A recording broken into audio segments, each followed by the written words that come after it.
자, 38번, 42번. 앞에 보니까 과학공학 뭐 이렇게 돼 있는 거 보니까 내용이 좀 복잡할 거야. 봅시다. 과학공학에서 차원이란 차원. 이 줄. 여기 지금 차원이란 그렇게 개념 설명한 건데, 길이, 질량, 시간과 같이 일반화된 물리량의 성질을 말한다. 일반화된 물리량의 성질을 차원이라고 한다. 일반화시킨 거야. 근데 우리가 여기 길이, 질량, 시간 막 그랬는데 원래 물리량은 성질 상태의 양을 말하는 거야. 근데 여기는 지금 차원을 설명하다 보니까 길이하고 질량, 시간과 같이 일반화된 물리량. 우리가 요거 다 단위가 있죠. 길이하고 질량하고 시간. 길이의 단위는 뭐 미터도 있고 센티미터도 있고, 시간의 단위는 몇 초, 몇 분 이런 거 있고, 질량도 뭐 그램이나 킬로그램 이런 거 있잖아. 그걸 일반화된 물리량의 성질을 차원이라고 하는데, 이러한 차원은 흔히 단위로 나타내는데 길이의 단위는 미터, 질량의 단위는 킬로그램, 시간의 단위 초 등이 있다. 이렇게 단위로 나타내는 건 모두 물리량이고, 물리량이라는 건 그런 것들이 일반화된 거고, 일반화된 게 물리량이고, 그런 것들의 성질은 차원이라고 얘기하는 거래.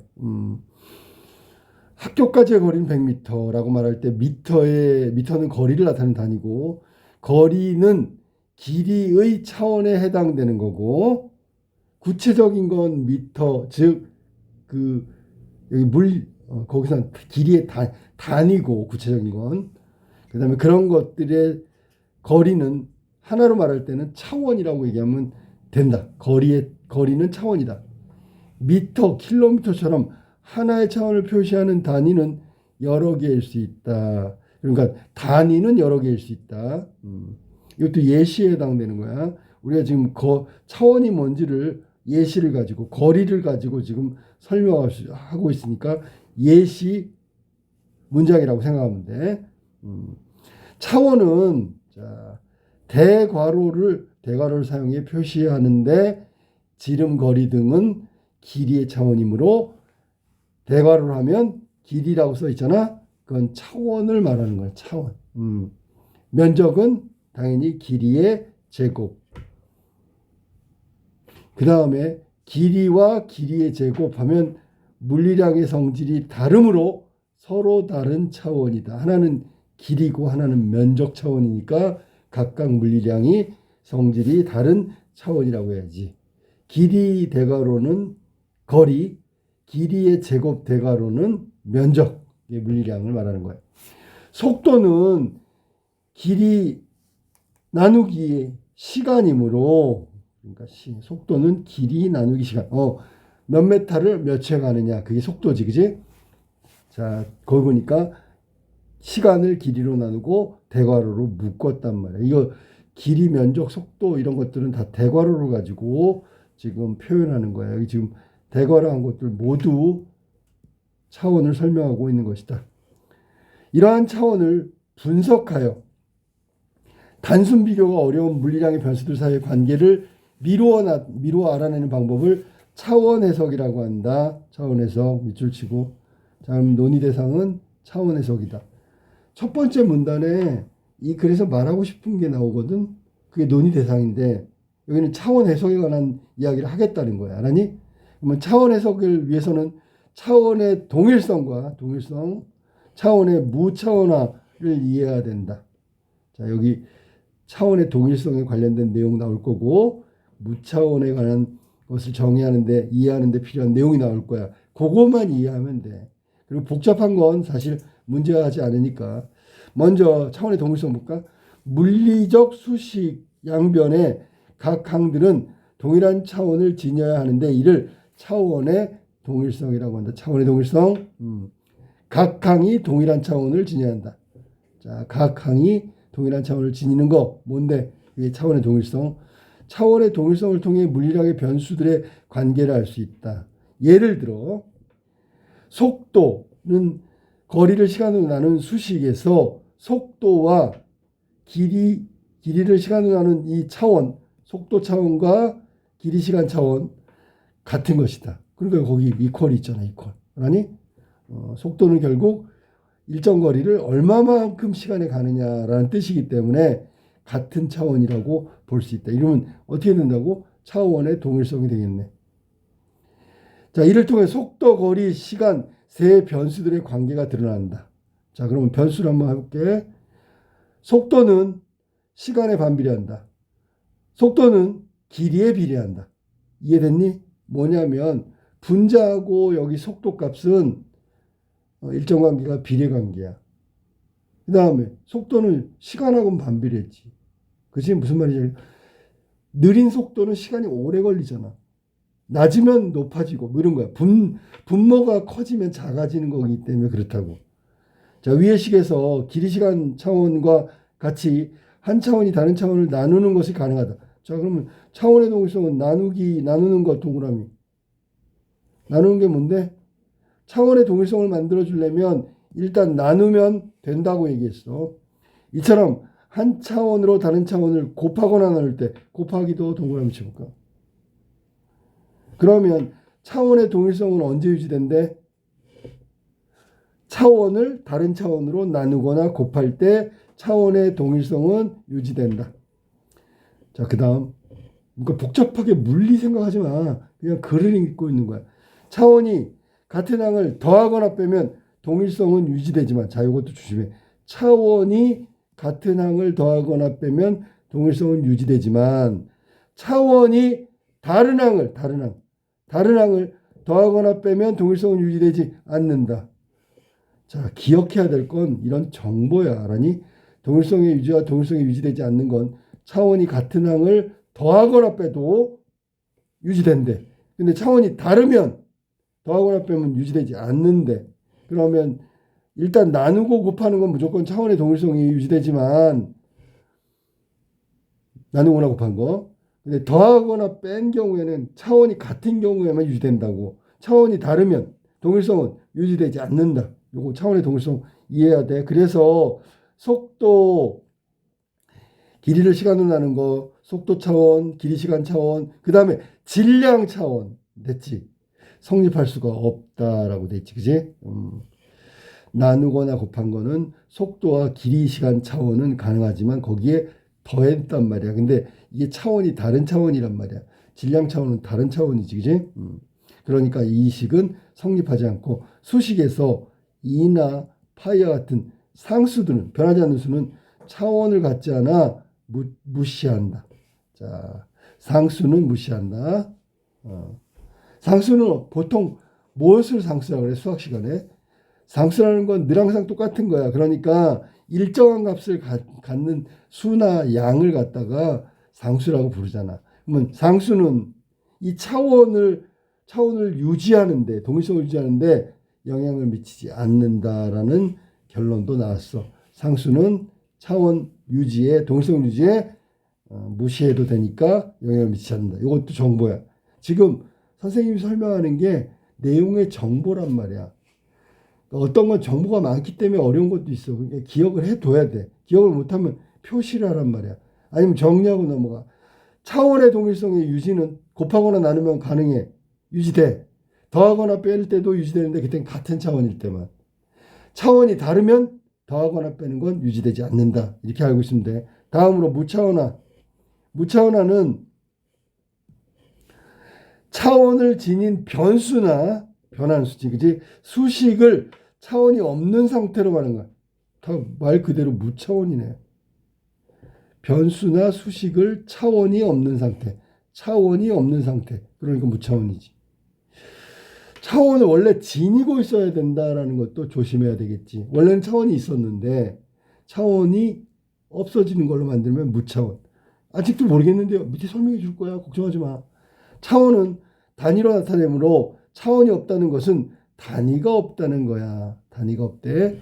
간단한 무차원화 방법은 어떤 기준이 되는 양을 정해놓고, 자, 기준이 되는 양을 정해놓고 이 양과 상대적인 크기를 비교하면 무차원화 된다라고 설명했네. 기준이 먼저 있어야 되고 상대적인 크기를 비교하는 방법.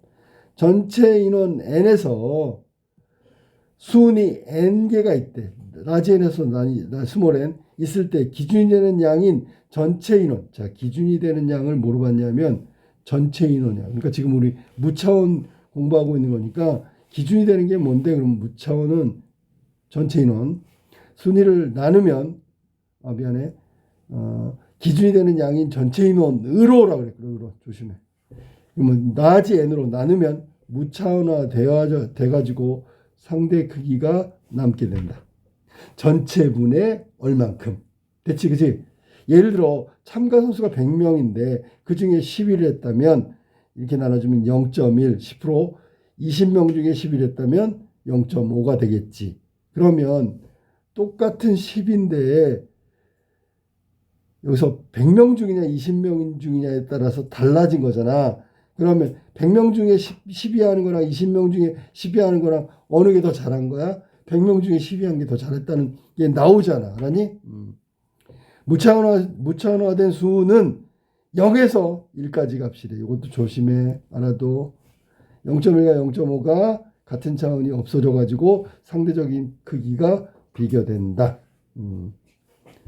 자, 그럼 여기 0.1이라는 건 0.1 안에 들었다는 얘기고 0.5 안에 들었다는 얘기니까 0.1이 더 잘한 거지. 무차원화되는 변수들 사이의 관계를 나타낼 때도 편리하다. 변수들 사이의 관계. 자, 영향을 주는 숫자지, 그지?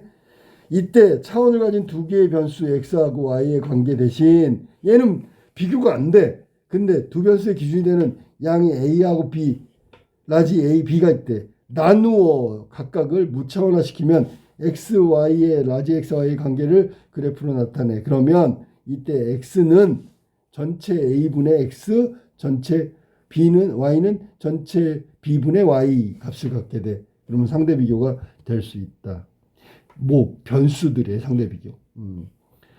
자, 그래서 두 가지 얘기해서 차원의 동일성과 무차원을 고려해 다음과 같은 차원을 해석할 수 있대. 지상에서 m인 물체를 위쪽으로 향해서 속도 v로 던졌을 때 도달한 최대 높이를 구하려고 지금 하는 거야.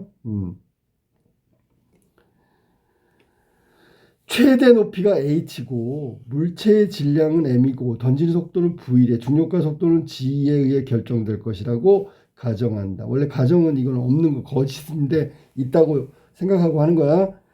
h 값은 높이는 각 변수들의 거듭 제곱의 조합으로 이루어진다고 생각할 수 있다. 거듭 제곱의 조합. 자, 이것도 사실은 좀 헷갈리긴 하는데 거듭 제곱의 조합이라고 했다 분명히.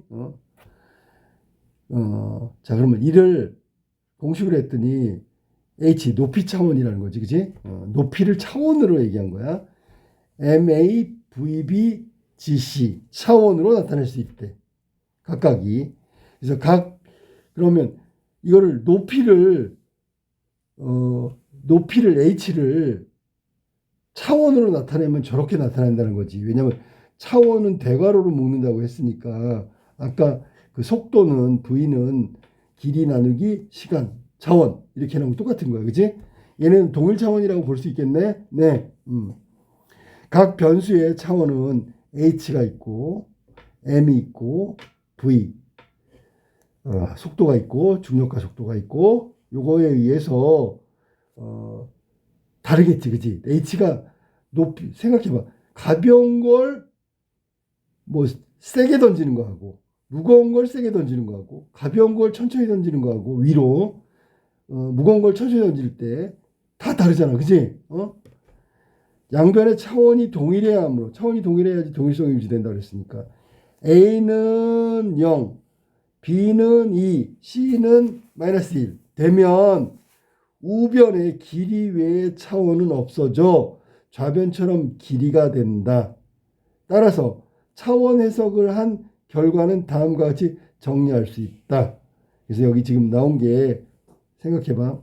차원을 이제 우리가 비교해야 되니까 동일하게 만들기 위해서 해야 되는 거니까. 그렇다면 여기 양변의 차원이 동일하다는 얘기는 좌변의 높이 차원 있지? 우변도 높이를 길이로 바꾼 거야. 길이로. 그래서 차원을 동일하게 하기 위해서 길이와 상관없는 질량값을 모두 합친 게 A, B, C로 해가지고 길이 차원을 없애갖고 질량 차원으로 바꾼 거지. 알았니? 지금 그래야지 똑같이 높이나 길이나 방향만 다른 거잖아. 물리량이 그런 거니까. 높이하고 길이하고는 같은 거야. 그런데 방향은 높이는 위로 가는 거고 길이는 앞으로 옆으로 왼쪽 오른쪽으로 가는 거잖아. 그래야지 정리가 된다는 거고 h는 c의 v2의 g로 나누는 값으로 정리한 거야. 자, 그러면 이 계산하기 위해서 차원을 동일하게 하기 위해서 길이하고 상관없는 질량을 모두 없앤 결과가 이렇게 나온 거지. 차원을 동일성을 유지해야 되니까. 그 다음에 중력과 속도는 정해진 값인데 우리가 중력과 속도가 보통 그래비티가 9.81 정도 돼. 정해진 값. 이거를 상수라고 해도 되겠지, 그지? 변하지 않는 값이야. 결론적으로 이 식에서 위로 던진 물체의 높이 h는 질량과 관계가 없으며 속도의 제곱에 비례한다는 걸 알 수 있다. 어떻게 알아요? 저 식이 그렇게 표시한 거야. 그러면 우리가 비문학을 공부하는데 이 식이 어떻게 나왔어? 고민할 필요가 있어 없어? 없어. 이 식은 맞는 거고 이건 정보야 그냥. 그러면 h는 c의 v2를 g로 나눈 거 그 값하고 같다 그랬으니까 거기 나온 식만 따진다면 질량하고 관계없다. m은 관계없는 거야. 그 다음에 속도의 제곱에 비례한다. v2에 비례한다. 맞지? 왜냐면 분자니까. 이해됐니? 이렇게 차원 해석으로 실험 없이 단순히 각 변수의 차원만 분석해도 꽤 구체적인 결과를 도출할 수 있다. 자, 여기서 지금 차원 해석의 결과를 가지고 우리가 해석을 할 수 있단 말이야.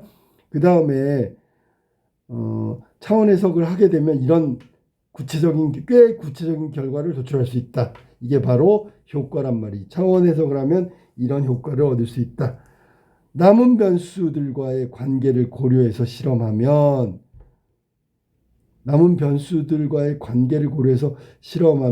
상수값을 c를 도출할 수 있다. 여기 상수값 c 밑줄 쳐볼까? 이거 어떻게 구했는데? 그럼 앞에 나오지. 남은 변수들과의 관계를 고려해서 실험해보면 상수값 c가 나온다는 얘기잖아.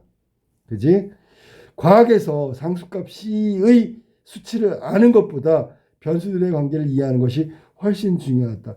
상수값보다 변수가 중요한 이유는 상수는 일정하게 영향을 미치기 때문에 그게 큰 영향을 미치지 않아. 우리가 계산할 필요도 없고. 그런데 변수가 달라지면 복잡해지고 계산이 어려워진단 말이야. 그러니까 변수들 간의 관계를 이해하는 게 훨씬 더 풀어야 될 숙제라고. 알았니?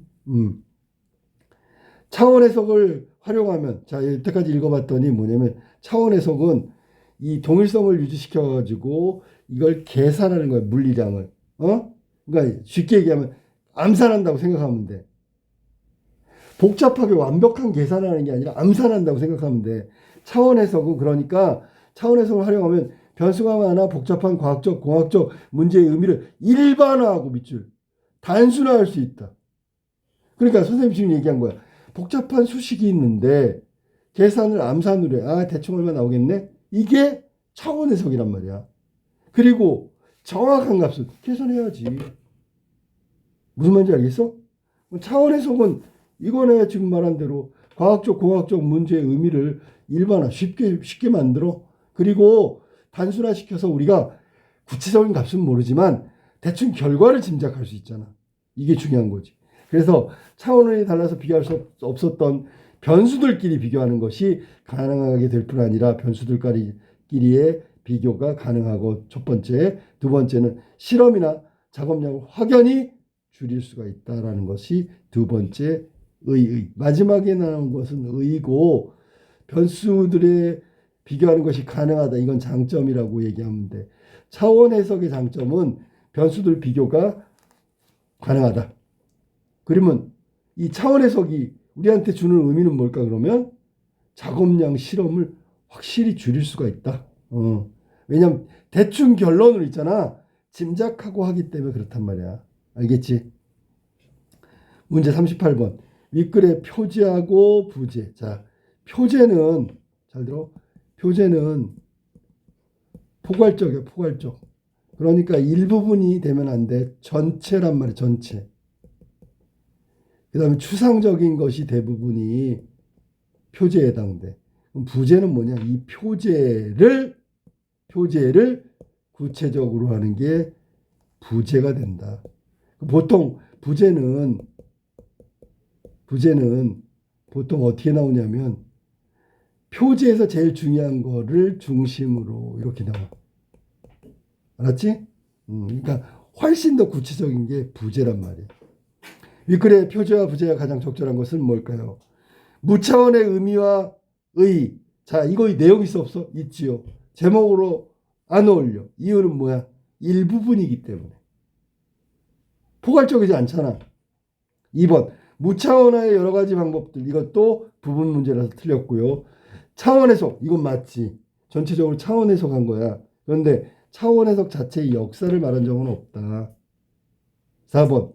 차원 해석이 뭔지 의의까지 말했으니까 일단 맞았어. 그 다음에 동일성의 유지와 무차원화의 이해를 중심으로 맞았네. 정답은 4번이잖아. 차원 해석 중에 제일 중요한 부분을 설명한 게 동일성의 유지, 무차원화가 뭔지, 무차원화하는 방법이 뭔지 이런 거 얘기했기 때문에 정답은 4번이다.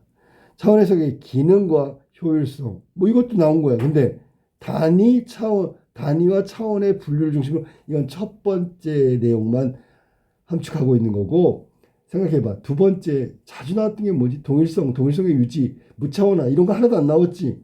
얘는 부제가 틀렸다고 볼 수 있어. 알았니? 그래서 5번에 표제는 이걸 가능할 수도 있겠다. 그런데 부제가 전혀 아니기 때문에 틀린 거고 정답은 4번이야. 알았지? 자, 그 다음에 39번. 기억을 고려하여 보기의 수식을 분석한 내용으로 적절한 것을 찾으래. 자, 기억을 고려하여. 자, 기억은 차원의 동일성이다. 아까도 얘기했던 거 다시 한번 해볼까? 같은 차원이면 곱하고 나누고 더하고 빼도 상관없지만 동일성이 유지되지만 다른 차원이면 곱하고 나눈 건 되지만 더하고 빼면 안 된다라고 얘기 나왔지. 유지가 안 된다고. 자, 그러면 1번. B, C, D 모두 길이어야 수식이 성립한다. B하고 C하고 D. 수식이 성립하지 않지요. 왜? 플러스가 있잖아, 거기. 동일 차원이 아니기 때문에 얘는 아니란 말이야. 그러면 여기 지금 보면 B, C, D가 모두 길이일 경우에 우변은 길이의 제곱이니까 면적 차원이 나왔고 그 다음에 길이 차원이 나왔잖아. 차원이 다르네. 그러면 더하면 안 되죠. 그래서 틀린 거야. 2번. B, C, D 모두 길이 제곱이어야 수식 성립한다. 이거는 1번하고 똑같은 말이지. 하나는 자 길이 차원은 1차원이라고 할게. 면적 차원 길이 제곱은 2차원으로 할게요. 차원이 다르단 말이야. 그러면 1차원으로 하건 전부가 1차원이 돼야 되는데 1차원이 아니야. 그러니까 이건 더하기가 동일성 유지가 안 돼. 반대로 2번도 마찬가지야. 전부 2차원이 돼야 되는데 근데 1차원이 있어. 그러니까 안 된다고. 알았어? 무슨 말인지 알겠어? 잘 모르겠어. 자, 그러면 2번 같은 경우 해봐. 2번 같은 경우 BCD가 모두 길이의 제곱일 경우 그러면 어떻게 되냐면 길이의 4제곱이 된단 말이야. 그리고 길이의 제곱이 된다. 그러면 면적이 아닌 게 돼버린다고. 자, 길이의 제곱이어야 되는데 길이의 4제곱이 된다고. 그러면 B가 이게 그대로 달라지는 거야. 길이의 제곱이라고 했으면 길이의 제곱이었던 것은 길이의 4제곱이 된다고. 뭔 말인지 알겠어? 그래서 어차피 차원이 다르기 때문에 얘는 동일성의 유지가 안 된다고 보는 게 맞아. 3번. B하고 C가 길이야. D는 길이의 제곱이야. 그러면 수식이 성립한다. 맞지? 맞잖아. 길이 곱하기 길이는 길이의 제곱이니까 곱하기면 동일성이 유지되는 거고 길이의 제곱하고 더하면 동일성이 유지되는 거잖아. 정답 3번이네. 이해됐지? 무슨 말인지? 동일성의 유지. 한 차원이면 한 차원으로 다른 차원의 곱하기 나누기 다 된다 그랬어. 그런데 같은 항을 더하거나 빼는 건 같은 차원일 때만 유지된다 그랬지. 보기 수식이 어떤 면적 A라 그랬잖아. 면적 A. A. 면적은 우리가 2차원이라고 보통 얘기하니까.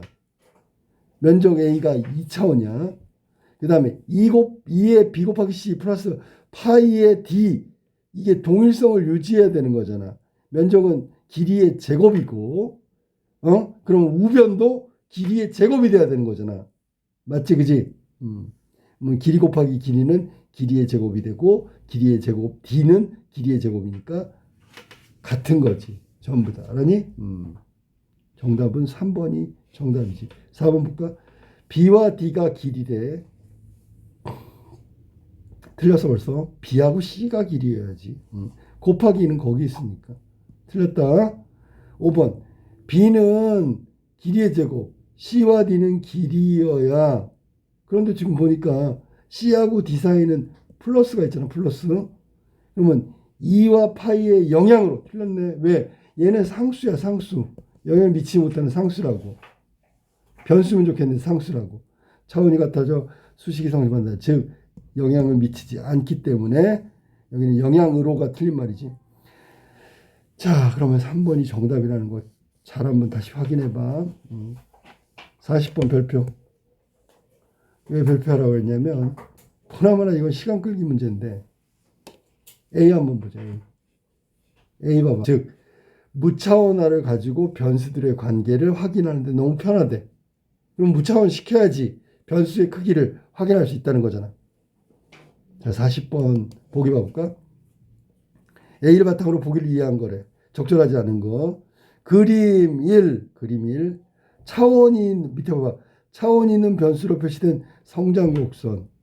차원? 그러면 차원이 뭔데 그랬더니 가로가 뭐야? 시간. 세로는 몸무게야. 됐니? 항상 그래프 나오면 가로 세로 확인해야 되는 거야. 그래서 여기는 지금 보니까 점점 시간이 지나면 몸무게가 상승하다가 일정 시간이 되면 상승하지 않아. 또 강아지보다 사람이 그 시간이 훨씬 더 많이 걸려. 그러면 이 그래프 보면 강아지는 금방 성견이 된다는 얘기잖아. 사람보다 훨씬 빠른 시간에. 사람은 강아지보다 개보다 성인이 되는데 걸린 시간이 더 오래 걸려. 그런데 몸무게는 훨씬 더 많이 나가. 이거 그래프의 내용이란 말이야. 알겠니? 자, 그럼 얘는 차원이 다르네요. 맞잖아. 이거 그러면 강아지가 먼저 성장하는 거야? 사람이 먼저 성장하는 거야? 왜냐하면 몸무게 차이가 있으니까. 만약에 이걸 10kg까지 누가 먼저 성장하느냐? 그러면 그건 비교할 수가 있어. 근데 이거는 완전 성인이 되고 성견이 될 때까지는 강아지하고 개하고 인간은 다르잖아. 뭐가? 몸무게. 그러면 이거 지금 변수나 뭐 이런 걸 따져봐야 되는 거 아니야. 자, 그럼 거기 봐봐. 위에 가와 나의 성장 곡선이래. 그림 2로 가볼까? 그림 2는 두 변수의 무차원화했대. 자, 그럼 봐봐. 무차원화하면 자, 어느 쪽이 빠른가 볼까? 사람이 더 빠르네. 시간상으로. 맞지? 몸무게는 1.0이라고 했을 때. 강아지보다 미안해. 잘못 봤어, 선생님. 사람이 더 느리네. 알았어? 그러면 자, 생각해봐. 1.0에 도달하는 게 얼마나 걸려봐, 사람. 0.3. 그다음에 1.0에 도달하는 강아지는 얼마나 시간이 걸려봐? 0.2. 됐니? 그러면 1.0 하는데 0.2하고 0.3이니까 우리가 0.1만큼 늦게 성인이 되겠지. 이해됐습니까? 자, 그러면 이거 가지고 이제 적절하지 않은 거 1번부터 볼게. 그림 1의 가하고 나를 각각 시간에 따라 몸무게가 어떻게 변하는지 두 변수 관계로 파악할 수 있지. 뭐하고? 두 변수 관계가 뭐야? X축은 시간 변수고 Y축은 몸무게 변수잖아. 그러면 가로하고 세로 두 가지 변수를 가지고 파악할 수 있다. 시간이 달라지는데 몸무게의 변화를 파악할 수 있다. 그런 뜻이야. 맞았고. 2번. 그림 1에서 가하고 나의 수명이 달라 몸무게의 변화 과정에 대한 상대적 크기를 비교하기 어렵다. 자, 수명이라는 변수가 있어 없어? 없잖아. 그럼 모른다는 얘기야. 잠깐만. 수명이 있나? 수명이 없지. 수명이 있네. 강아지는 10살이고 사람은 80세로 나왔네. 이게 시간 단위가 이게 수명이야. 거기서 딱 끝나버렸잖아. 보여 안 보여? 그림 1번에서 강아지가 10kg까지 가서 마지막에 10년이 되면 딱 끊어지잖아. 이게 수명이라는 얘기야. 수명이 없는 줄 알았어. 미안해. 그게 수명이야. 거기서 끊어졌다는 건 죽는 거야. 근데 상대적 비교가 어렵다는 얘기도 맞았지요. 왜? 수명이 똑같아야지 비교하기가 쉽지. 여기는 지금 수명이 인간은 80이고 강아지는 10이기 때문에 수명이 달라. 그건 알 수 있어. 그걸 몸무게에 따라서 이걸 어떻게 하면 이거를 정확하게 하려면 무차원화 시켜야지만 알 수 있다. 알았니? 그러면 여기 지금 선생님 봐봐. 그림 2에서는 아까 선생님 뭐라 했지? 사람은 성인이 되는데 걸리는 시간이 0.3이라고 그랬고 강아지는 걔는 0.2라고 그랬잖아. 근데 수명을 보니까 수명을 봐봐. 강아지는 0.3이고 인간은 1이야.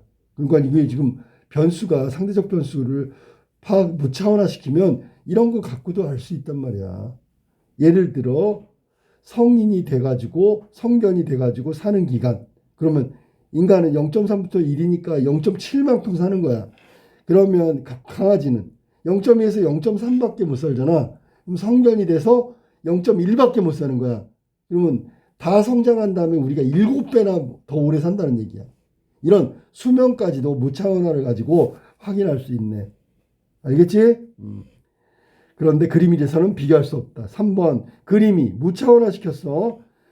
첫 교차 지점을 제외하면 나보다 가의 성장이 대체로 빠르다는 것을 알 수 있다. 첫 교차점을 제외하면 나보다는 가가 성장이 더 빠르대. 틀렸잖아. 왜? 기울기가 훨씬 가파른 게 오는 거야. 가파른 게 오는 거야. 나잖아, 나. 선생님 이해하는 거 이해돼? 기울기가 급하다는 게 성장이 급격하게 일어난다는 얘기야. 짧은 시간 안에 확 올라간다는 얘기잖아. 이거 지금 틀렸잖아, 지금. 나보다 가의 성장이 대체로 빠르다고. 대체로 교차점까지를 제외하면. 근데 교차점도 봐봐. 전부 다 개가 빨라. 기울기가. 교차점 이전이건 이후건 다 마찬가지라고. 그래서 나가 성장 속도가 빠르다. 요거는 맞는 거야. 알았지? 무조건. 그래서 가파르다는 얘기가 결국 성장 속도가 빠른 거니까 태어난 직후부터 나가 무조건 빠른 거야. 교차점 이전이건 이후건 간에. 됐죠? 4번 그림 2에 나가 성체 몸무게에 도달하는 시점 강아지가 가의 성체 몸무게에 도달하는 시점보다 빠르지요. 얼만큼 빨라? 0.1만큼 빠르지요. 이해됐어? 가는 지금 0.3인데 나는 0.2니까 빠르죠. 5번 그림 위의 몸무게 M 성체 몸무게 M 그러면 라지 M으로 나눠줘야 되겠네. T를 라지 T로 나눠줘야 되겠네. 그러면 0과 1 사이의 값으로 나타낸다. 이거는 그냥 본문에 나와. 알았니? 무차원화 시키면 그 계산값은 0부터 1 사이라고 나오잖아. 맞는 거예요. 정답은 3번이 틀렸다. 자, 41번으로 갈게요. 41번. 비에 대한 설명. 비에 대한 설명, 학생의 반응을 이야기한 거다. B는 지금 보니까 아까 나왔던 H는 C의 V제곱의 G. 그래서 그 길이 차원을 질량 차원을 없애고 전부 길이로 바꾼 거야. H를 계산하기 위해서. 자, 1번.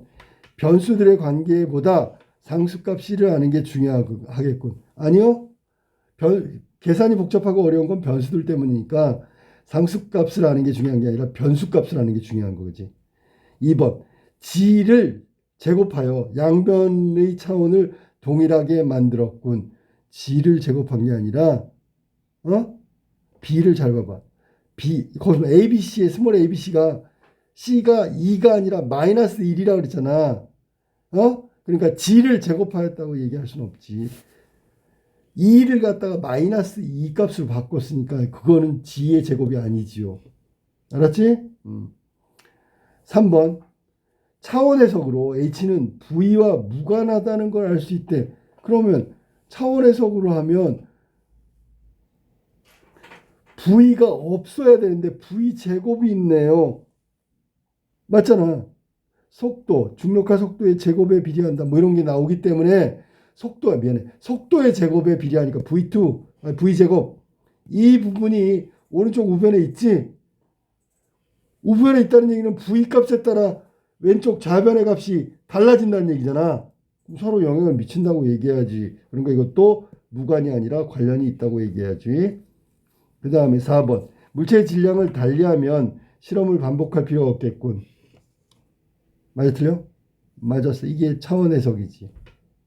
왜냐하면 질량하고 아무 관계가 없다 그랬으니까. 이게 차원 해석을 통해서 나온 결론이야. 질량과 관계가 없다. H는 질량하고 관계없다. 그러니까 질량값이 변하건 안 변하건 상관없어. 결과는 우리가 아주 디테일하고 정확하진 않지만 결과는 동일하게 나온다고 생각하면 돼. 알았니? 4번이 맞는 해석. 5번. ABC의 합이 1이 되면 좌변은 차원이 없는 상태. 차원이 없는 상태는 무차원인 상태잖아. 그런데 좌변은 길이이기 때문에 1차원의 상태가 되겠죠. 자, 그래서 차원이 없는 상태가 아니라 길이의 상태, 길이 차원이 남는 것을 알 수 있다. 정답은 그래서 4번이 정답이. 알았지? 자, A부터 E까지 사전적 의미를 한번 확인해 볼게. A부터 E까지 사전적 의미. A 한번 볼까? A는 분석한대. 차원을 분석한다. 원래 분석이란 말이 있는 거야. 나누어서 하나하나 설명하는 거야. 그게 분석이야. 나누면 구분하는 거고 거기다가 하나하나 설명하고 그 구성 요소들을 다 풀어놓으면 그게 분석이야. 그러면 얽혀있는 복잡한 것을 풀어서 밑줄 쳐. 여기서는 풀어서가 분석의 의미니까 맞았고 B로 한번 가볼게. B는 쭉 내려가 보니까 B가 가정한데 아까 선생님 설명했는데 없는 건데 있지도 않은 건데 있는 걸로 거짓으로 정하는 거야. 임시로 정하는 거야. 맞았고 그 다음에 C번은 조합. 이거는 서로 다른 걸 다 합쳐놓은 거지. 그지? 여럿을 한 덩어리. 맞았고 그 다음에 D번은 정리. 다음과 같이 정리한다. 이 얘기는 혼란한 상태에 있는 것을 한데 모으거나 그치? 여기서는 각 변수들, 차원들 있잖아. 이런 것들 다 모아서 하나로 집약한 식으로 만든다는 얘기잖아. 그러니까 여기는 질서, 규칙이라든지 한데 모으는 의미가 있으니까 정리가 맞았죠. 5번. 2는 도출한대. 여기서 뽑아내는 걸 말하는 거. 뽑아내는 거. 여기서는 이끌어낸다고 얘기해야 되는데 시간이나 물건의 양 따위를 헤아리거나 잰대. 이거는 계측한다라고 하는 거예요. 계측기 알지? 시간 계측, 시계. 양을 계측하는 건 체중계. 알았니? 그럼 계측이라는 게 바로 그런 걸 얘기하는 거야. 5번이 전혀 관련이 없고 도출은 원래 안 보이는 거, 결론 같은 걸 이끌어내는 걸 도출이라고 하는 거지. 정답은 그래서 5번이 틀렸다.